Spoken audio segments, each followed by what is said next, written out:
There is controversial legislation in this country which I want to discuss a bit. And basically, it is related to the issue of immigration, but something very specific, and that is regarding the situation with British nationals who have foreign spouses. And basically, under this legislation, in order to live in the UK, as I understand it, a foreign spouse needs to be earning a minimum of £18,000 in the UK.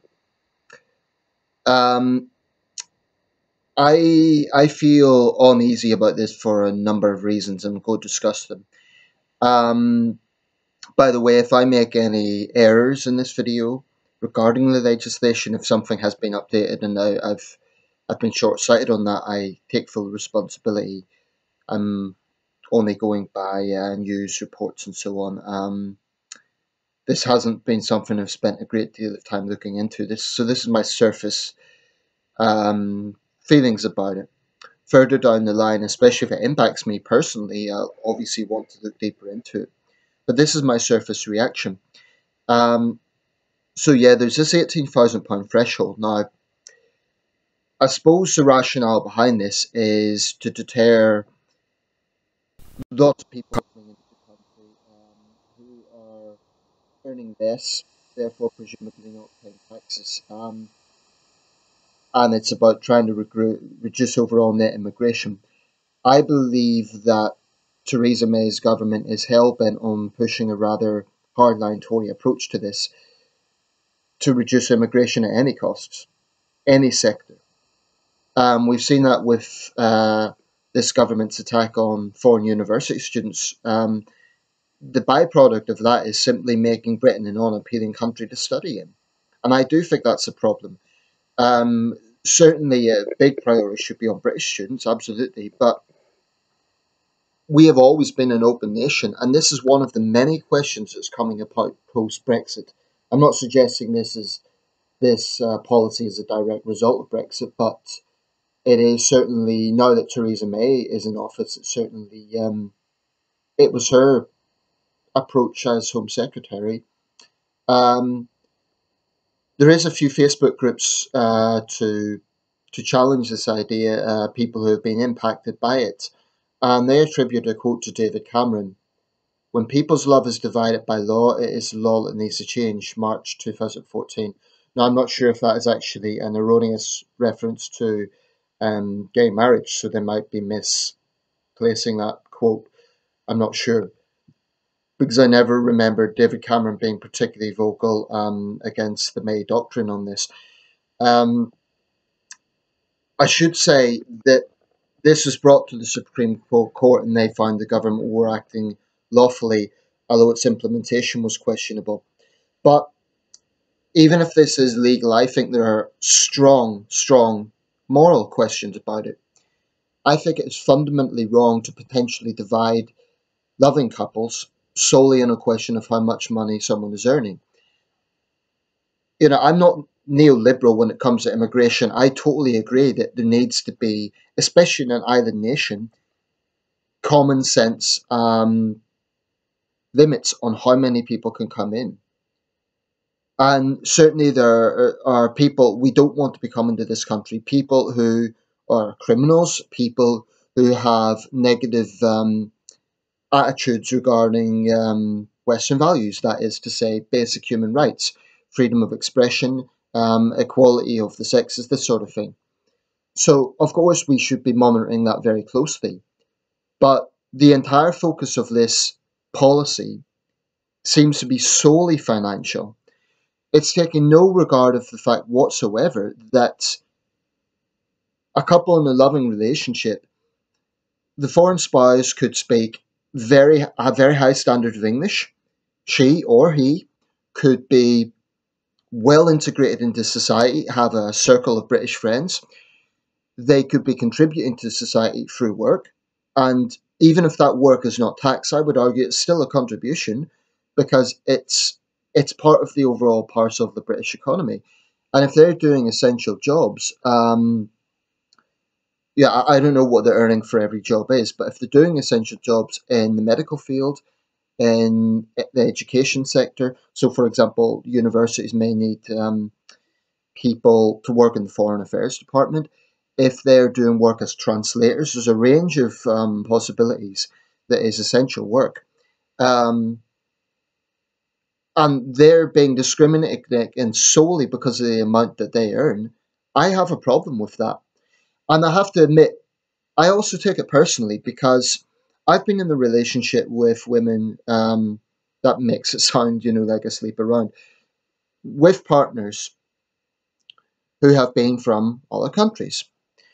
Um, Now, obviously, I'm not married, but further down the line, if I found a situation where I fell in love with a woman and we decided we wanted to be in the UK as opposed to her country, um, then we would have to guarantee that she was in a job that was earning enough money. And I can't guarantee that. So it seems to me that this is putting a great deal of emotional, almost blackmail on mixed race or international couples. And I think it's blatantly discrimination. Put it this way, you wouldn't have a British couple being discriminated against this way, i.e., where both partners were British, if they were earning less than 18,000. I just think it's wrong. Um, I mean, there's also a contradiction in this, an inherent contradiction. The Tories are always talking about the values of marriage, and yet what are they doing here? They're trying to they're trying to split families up. It's callous.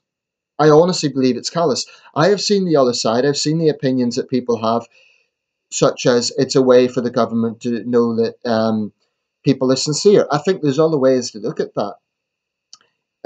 Check their criminal records, check that they can speak a sufficient level of English. I'm fine with all that. And I'm fine with guaranteeing that they have a job in the UK because there is the fear that they would then um, take money from the welfare system, which is, I can understand that being controversial, I really can. But I think fundamentally this is callous. It's dividing families. It's particularly bad when children are involved, but even where children aren't involved, it's dividing loving couples. That's wrong. I think it's, and I would argue it is a violation of human rights to divide loving couples in that way. Um, I mean, how would Theresa May feel if someone told her you cannot be with your husband? Not that it would apply to her, because she's a millionaire, but the point is, it's callous. And it's this Tory approach of reducing immigration no matter what sector is looked at. It seems to me they're just finding any way to reduce the numbers without giving a damn about the moral questions on it. And I'm all for reducing immigration, but it should be done in a different way. It should be done in a way that's looking at the background of people coming in, looking at what they're going to contribute to the country. And I disagree that the amount someone earns should be the sole factor in looking at that. I mean, put it this way, someone could be earning a lot of money, a lot more than 18,000.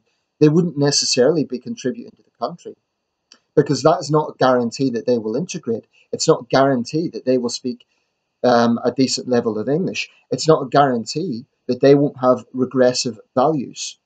You could have, for example, a wealthy Pakistani businessman, and this is just an example. I'm not, smearing Pakistani businessmen, but it's just an example who, for example, believes in stoning blasphemers. So he will be earning a lot of money, but he might have a regressive attitude to something like that. So I think it's misguided to focus solely on the financial factor.